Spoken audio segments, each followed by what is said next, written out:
පුරාණයේ දිවයිනට ඉහළින් යෝධ රාජාලියා හෙවත් උකුසු රජු එම භූමියේ ප්‍රථම ආරක්ෂකයා ලෙස සැරිසැරිය.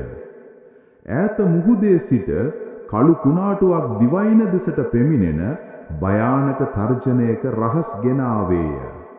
රළු දියෙන් මහා යෝධ මුහුදු සර්පයෙක් මතුවී වෙරළ සහ එහි ජනතාව ගිල දමීමට තර්ජනය කළේය.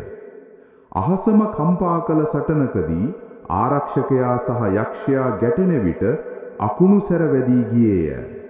ගම්වැසියන් වෙරළේ එක්රැස් වූයේ ඔවුන්ගේ ඉරණම තීරණය කරන මහා සටන දැකීමටය.